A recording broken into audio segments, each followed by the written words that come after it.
Ямар ч байсан энэ бичлэг дууссаны дараа Элизабет хатны талаарх бодол чинь ер нь бол 180 градус ирэх байхаа гэж бодож байна. Өдөр өнгөөр алгасан энэ хорвоод маргааш дахин уулзцаалаа. Бүгдээрээ лайк, subscribe дараарай.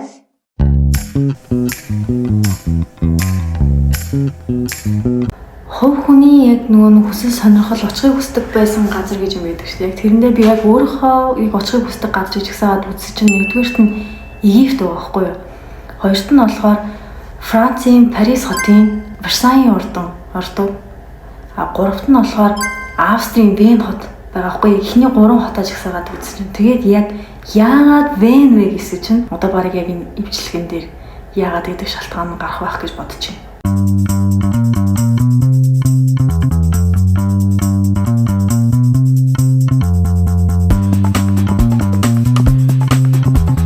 Тэгээ яагаад гэдгийг би одоо тайлбарлаад өгье. Австрийн хатан хаан, Унгарын хатан Элизабет Амали Южин гэдэг хүн одоо бидний хэл заншснаар Сиси хатан байгаа хгүй. 1837 оны 12 сарын 24-ний өдөр Баварт төрсөн. Тэгээ яг энэ хатны маань аав нь болохоор Максимилиан Жозеф гэдэг нэртэй Баварын герцог буюу одоо гүн байсан бол ээжийнх нь болохоор Людовика Вильгельмина гэдэг нэртэй Баварын гүнж одоо хатуу боловч ёс зүйн даатар хаан угсааны одоо яг тэр 4 журмуудыг яг ингэ ясалж биелүүлдэг тийм ээж байсан гэж дүрслэгдэн үлдсэн байдаг. Кинонууд дээр мөрдөл гардаг шүү дээ. Сиси хатан юм багасаа яг нэг чөлөөг амир эрхэмлдэг, байгальд хайртай, морь мал доктортай амт дайгуу дуртай тийм цаваа сэглээ охин байсан гэж.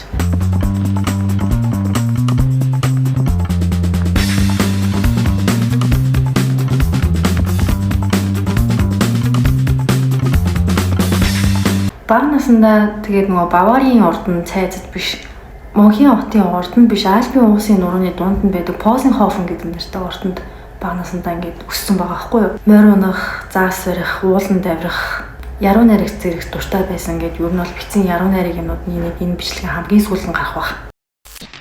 Тэгээ Сиси хатны талаар 1955, 1956, 1957 оны яг 3 жил дараалсан сиквел 3 ангитай киноноос ер нь баг бүгдээрээ үзсэн баха. Угаасаа л намайг бага байхад хүртэл юу гардаг байсан шүү дээ. Нэлийн алдартай яг Сиси хатны яг тэр модиггүй байдал Франц хаантай яг яаж уулзч нийл суусан амьдралын хугацаанд нь яг Унгарт яаж хүлээмжлэл өгсөн зэрэг юм түүхүүд нь юу бол гардаг. Маш алдартай кино байгаа.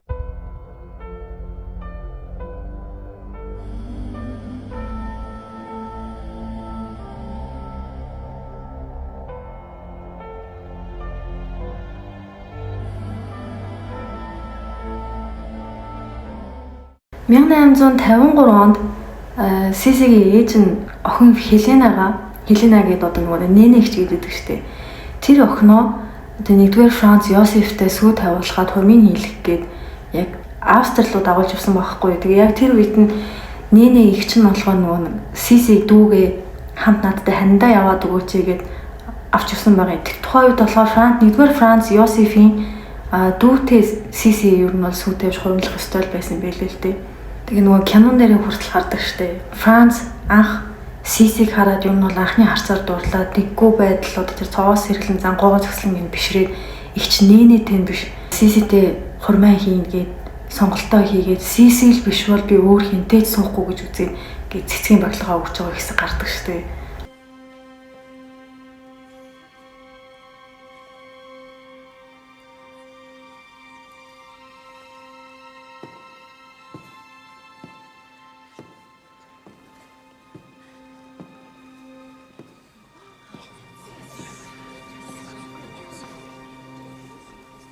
Herzogin.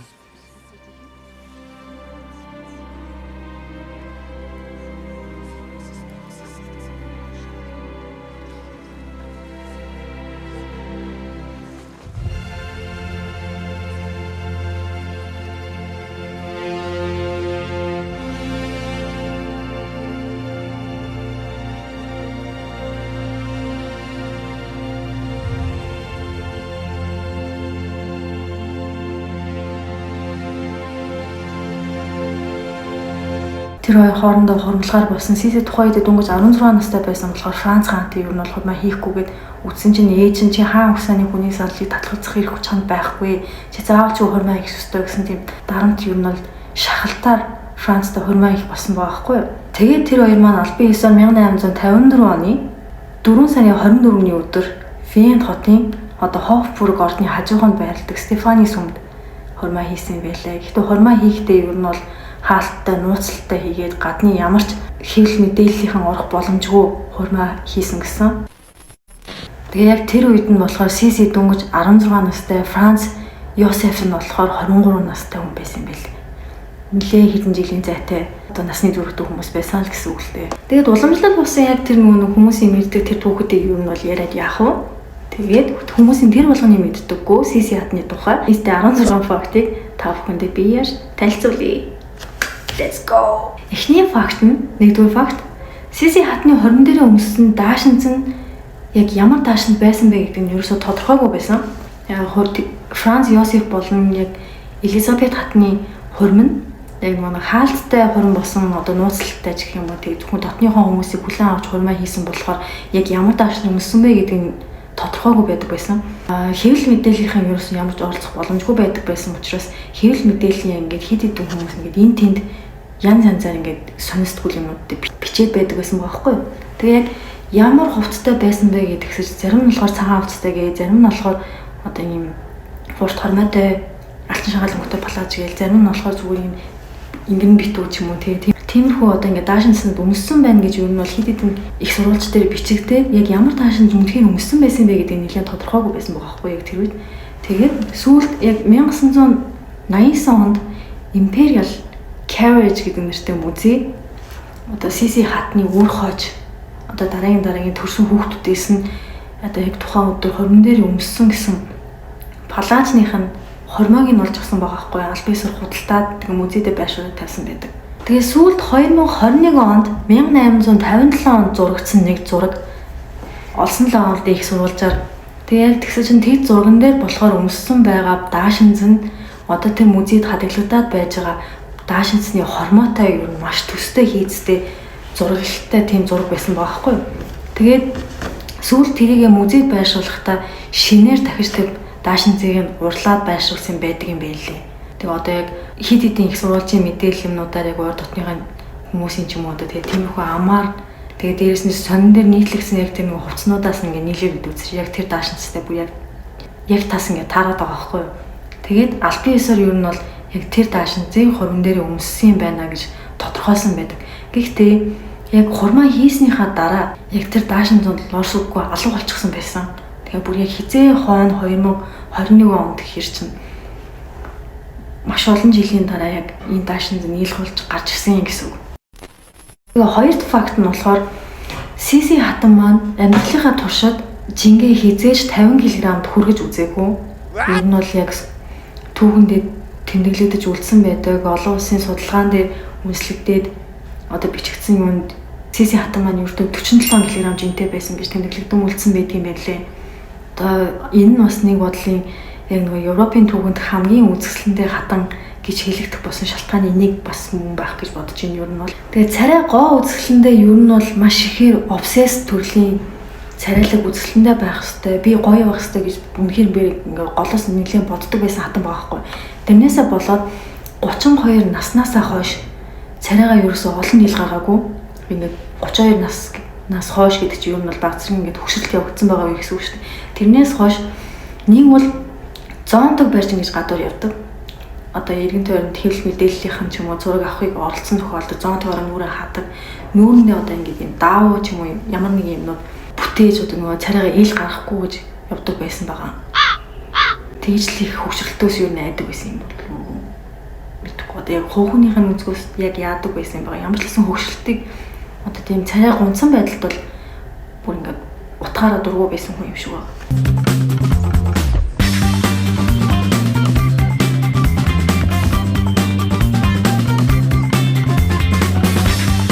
Дөрөвт факт түүхийн өндөг эдгийг гоо зөкслөн хадгалдаг гэж үздэг байсан учраас ер нь бол үе ойр ойрхон түүхийн өндөг уудаг байсан байхгүй юу.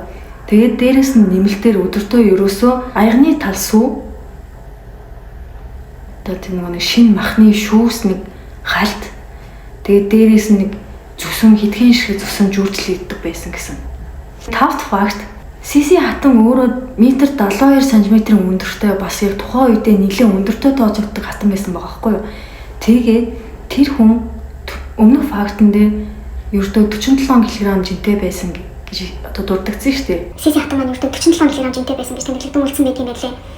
Яг тийм бийтэй хэрнээ бэлхүүснийхэн тойрог нь 16 инч буюу 40 см байдаг байсан. Вау. Тэгээд өндөр, нас, жин одоо тэр юмнуудын хооронд нь ингээд харьцуулаад үзэнгүүт одоо байх ёстой хэмжээнээсээ бүр хитрхи ингээд турхаа хүн байсан байгаа байхгүй юу. 40 см-т бэлхүүсээ хатгалж авна гэдэг бас л баргийн хүнээс гарахгүй төсвөр төвчээ байгаа. Тэгээ яг тэр бэлхүүснийхаа нууц нь гэсэн чинь маш бага иддэг, маш турхаа. Тэгээд дээрэс нь өөрөө байнгын бүр ингээд амьсгалах ямар ч боломжгүй тийм амир корсетыг бүр ингээд чавцартлан зүүдэг байсан байгаа байхгүй юу. Амьсгалах боломжгүй болтлоо. Дөрвөн хүүхэд төрүүлсэн хойноо хүртэл яг энэ биеийнхаа жин пропорцийг алдаагүй бэлхүүснийхэн тойрог нь яг энэ хэмжээгээрээ байж исэн гэхээр ямар амар төвчээртэй хатан байсан бэ гэдэг нь яг энэ фактнаас бол амар тодорхой болох байхаа. 4 хүүхэд гаргасан. Тэгээ 6 дахь факт нь Сиси хатан буюу Элизабет хатан маань тамхи татдаг байсан. Тэгээ өдөртөө ер нь баг багада 20 ширхэг тамхи татдаг байсан гэж тэмдэглэгдэж үлдсэн байдаг юм байлээ. Тэгээ 7-д нь болохоор 51 наснда хүзүүн дээрээ одоо хүзүү яг энэ мөрнийхөө яг энэ хэсэг дээр хөлөг онгоцны зангуу шивүүлсэн байгаа. Одоо шивээс хийлгсэн гэсэн үг шүү дээ. Тэгээд яг энэний учир шалтгаан учир нь болохоор энэ далайд хайртай эрхчлөөг эрхэмлдэг хүн байсан болохоор яг далайг хайрлах тэр сэтгэлээр яг энэ шивээсээ хийлгсэн гэж тэмдэглэж үлдсэн байлээ. Тэгээ яг энэ шивээснийхэн талаар нэг амар тэгтлээ яг яригдсан бичигдсэн тийм юмнууд бол нэг амар их байхгүй. Гэтэ ямар ч юм энэ дээр шивээстэй байсан. Тэгээ 8 факт нь болохоор Сиси хатан маань бусад хатнаас язгууртнуудаас бусад одоо энэ хааны уртны угсааны ч юм уу яг тийм энэ яг сурвалжид хүмүүсээс ялгаатай байсан нь өрөөндөө хувийн жимтэй байсан гэж байгаа байхгүй. Дасгал хөдөлгөөн юмнуудыг бол ингээд тогтмол хийдэг, тэр нэм офсест болж чаддаг тийм хүн байсан. Тэгээ ордондоо хувийн жимтэй баг анхны хатан баг. 9-дүгээрт нь болохоор өдөр тутамдаа кокаин, тоник болон опиум гэдэг яг энэ хоёр төрлийн зүйлийг маш ихээр ашигладаг байсан. Кокаин, тоник гэдэг нь яг юу вэ гэсэн чинь 1800-аад оны сүүлээр ер нь бол сурвалжтнууд эрх мэдлэлүүдийн бол нэлийн алдартай байсан байгаа байхгүй юу. Яг энэ юу вэ гэсэн чинь кокаины агуулмжтай сэргээш эмийн уусмал байгаа байхгүй юу. Одоо нэг өсний хар тамхи гэсэн үг шүү дээ. Опиум гэдэг нь болохоор ямар ч боловсруулалт хийгдээгүй хар тамхины их усүр бүтээгдэхүүн.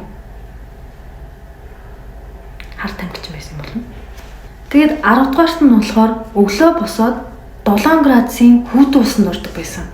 Энэ нь яг нөгөө хөсрөлтийг удаашруулад арсыг чангална гэж үздэг байсан шалтгаанаас болоод яг тэр хүүтэн усанд ордог байсан байхгүй. Тэгээд унтахдаа хүүтэн мөстэй алчуураар бэлхүүсээ ороож унтдаг байсан. Бас л яг гоо сайхны арчилгаа гэдэг зүйлийг бүр тултлан хийдэг байсан юм шиг байна. Тэгээд Сиси хатны факт дотроос 11 дахь нь Сиси хатан амьдралынхаа турш хугацаанд үсээ шагаагаа хүртэл ургуулдаг байсан байхгүй.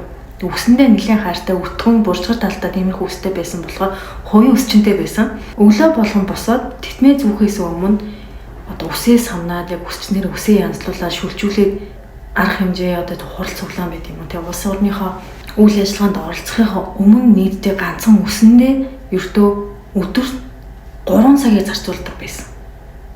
Бүтэн 3 цаг үсээ шүлжүүлээд одоо үснийхээ ажиллагаа юмнуудыг хийдэг байсан гэсэн үг шүү дээ. 12 дахь факт нь бас хөвсрэлтийг удаашруулдаг гэж үздэг шалтгаанаар гүзээлцэн нухаад гарандаа хүзүүндээ нүүрэндээ төрөхдөг байсан байхгүй юу. Нүүрний тижэл маскл тавьдаг байсан юм шиг байгаа миний ойлгосноор бол. Тэгээд хөвсрэлтөөс бүр тэгж амар айдаг, гоо зөксөндөө тэгж амар обсесс болдог. Баацрын жоохон нарциссистик зан байгаад байгаа болов уу гэж юу нь бол харсан. Тэгээд 13-т нь болохоор өөрийгөө ер нь бол яг хэрцгийгээр хүнд алуулж нас барнаа гэж юу нь зүүн сонгоор мэдээд байдаг байсан байгаа байхгүй юу. Тэгээд тэрнээсээ болоод ч юм уу юм сүүх тэргэндээ хүртэл ерөөсөө суудаггүй байсан гэсэн. Яагаад ч юм яг сүүх тэрмэг юмнуудаа суух юм бол хүнд алуулчих гээд байгаа юм шиг санагдаад бас яг өөрийнхөө өвлийн талаар тэгж амар зүүн сонгоор мэдэрч чадсан юм уу.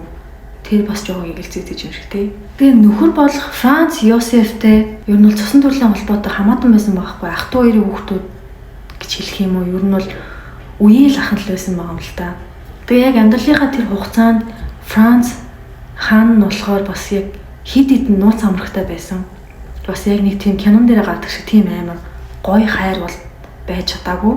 Эсвэргээрээ Элизабет хатны тухайд болохоор ер нь яг хайрт нэг иймэрхүү талаар ер нь жоохон платоник талдаа мэдэрдэг байсан гэж тэмдэглэгдсэн байгаа байхгүй юу. Тэр нь яг яасан бэ гэсэн чинь яг нөгөө эрэгтэй хүмүүс бас нэг тийм амар хайр одоо нэг тийм бэлгийн дурлал ч юм уу тиймэрхүү зүйл ерөөсө төрдөг байгаагүй юм шиг байгаа. Платоник гэдэг чинь ер нь бол угаасаа нэг тиймэрхүү утгатай шүү дээ. Тэгээ Францаас өөр хүнд ер нь бол платоник талдаа нэг тийм хайр майр бол ер нь баг мэдрээгүй гэсэн. Бүр яг аль биесээр Сисиг өөр хүнтэй байсан гэх тийм барим нотлохоотой зүйл бол байдгүй юм билээ. Тэгээ 15 дугаарт энэ надад амар сонир санагдсан. Бас нэг бодлын бас яг ч аргагүй юм шиг тий. Тэр нь яг яадаг байсан бэ гэсэн чинь яг Сисигийн өөрийнх нь яг нэг тийм хурал цуглаан усын хэрэгт оролцохдоо суудаг нэг сандал байсан байгаа байхгүй юу.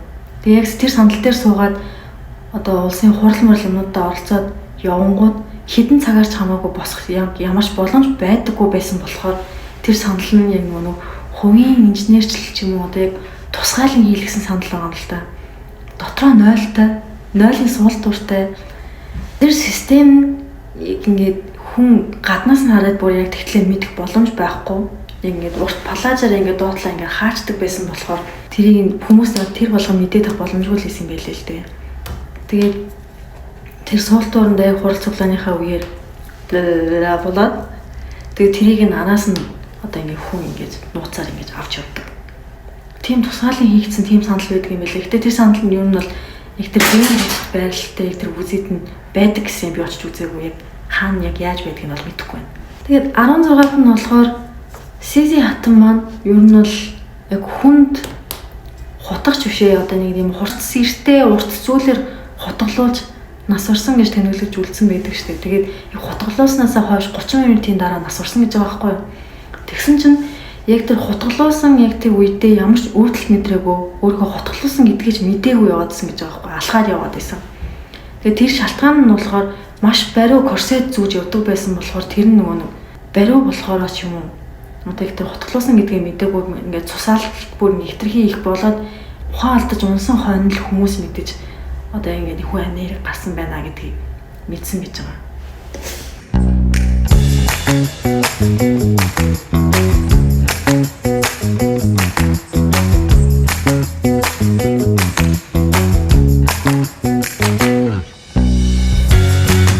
Францын сүүлийн хатан 16 дугаар Луи хааны эхнэр Мария Антуанет хатан ер нь бол Австрийн хатан Мария Тересагийн охин буюу гүнж цолтой хүн байсан шүү дээ бага насндаа.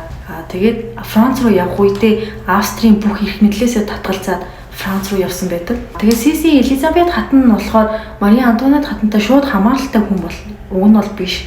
Гэхдээ яг Австри хүн гэдгээрээ нэгдүгээр холбогдож байгаа. Хоёрдугаар Габсбургийн хаант улсын хааны угсааны хүмүүс гэдгээрээ бас холбогдоод ороод ирж байгаа байхгүй юу. Франц Йосеф нь болохоор Мария Тереса хатны одоо нэг үр хоож буюу Мария Антуанет хатнаас хойш төрсөн хүн байгаа байхгүй юу. Яг нэг удам угсаанд төрсөн гэсэн үг. Элизабет хатан нь болохоор одоо Габсбургийн хаант улс одоо хааны угсааны ер нь бол бэрн гэж ойлгож болно шүү дээ. Тэгэнгүүт яг Мария Антуанет хатны дараагийн хүмүүсийн бэрн одоо байхгүй юу. Яг энүүгээр тэр хоёр хоорондоо холбогдож байгаа юм. Хофбургийн зуны ордонд Мария Антуанет хатан бага насндаа амьдардаг байсан бол сүүлд Элизабет хатанд одоо яг тэр өрөөгийн засаад ер нь бол Сиси хатны өрөө болгосон юм байлээ. Хийцэл нь бол үнэхээр тансаг байгаа. Тэгээд яг амьдралынхаа туршид кинон дээр гардаг шиг тийм бас яг аз жаргалтай хатан хаан бол ер нь бол байгаагүй Сиси хатан. Түүхэндээ ч юм уу одоо ингээд Европын түүхэнд хамгийн үзэсгэлэнтэй хатан гэж тэмдэглэгдээд үлдчихсэн байгаа ч гэсэн бас нэлийн уу гашуутай эмгэнэлтэй амьдралтай хатан байсан байгаа байхгүй юу. Тэгээ энэний хамгийн том учир шалтгаан нь болохоор Франц Йосефийн одоо нөхрийнх нь ээж Софи одоо хатан ээж нь л гэсэн үг шүү дээ. Хатан ээж нь ер нь бол нэлийн хатуу хүн байж тараад Сисигийн зан анштай ер нь бол хооронд нэлээ ингээд тохирдоггүй хоорондоо харшилтаад байдаг байсан байхгүй юу.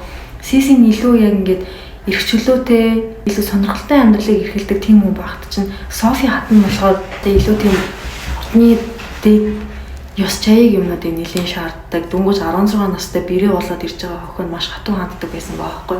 Яг хүүхдүүдийн хүртэл яг ингээ сисигээс тусгаарлаа. Чи энэ хүүхдүүдийн өсгөх ямар ч ирэх байхгүй гэд тусгаарлаад аваа явчихсан. Сиси хатанд маш хүн дээр туссан л байгаа юм л да. Тэгээ одоо яг энэ түүх амьдарсан амьдралынхаа замнал юмнуудыг ингээд уншаад үзэнгүүт сиси хатан ер нь бол нэг тийм anxiety те depression гэх юм уу та одоо юу гэх юм нэг тийм сэтгэл төвшөх өвчтэй сэтгэл готрол гэдэг нэг бүр ингээд амьдралынхаа турш бүр мэдэрсэн тийм хүн байгаа байхгүй. Уг нь бол яг тэр хүний сүнс нь ингээд эрхчлөөтэй бас яг ингээд тийм эрхчлөөтэй аз жаргалтай хаа явсан газараа тийм одоо сонирхолтой ч юм уу тийм дэггүй цоос сэргэлэн байдлаараа ингээд хүний хайрыг татж явдаг байсан хүн багт чинь ордны ёс чаяг юмнууд ингээд дээрээс нь хитрхээ тулгаад тэрнээсээ болоод маш их дарамтанд ороод сэтгэл готролд орчихсон юм байна лээ. Ер нь бол тэгээ яг өөрийнх нь бичсэн тэр шүлэг мүлэг юмнуудыг уншаад үзэх юм бол сэтгэл готрол нь ямар шүү хэмжээнд байсан бэ гэдгийг ер нь бол олж харж болох байх. Яг энэ бичлэгний сүүл яг тэр шүлэгнүүдийг би та нарт уншиж үзүүлье.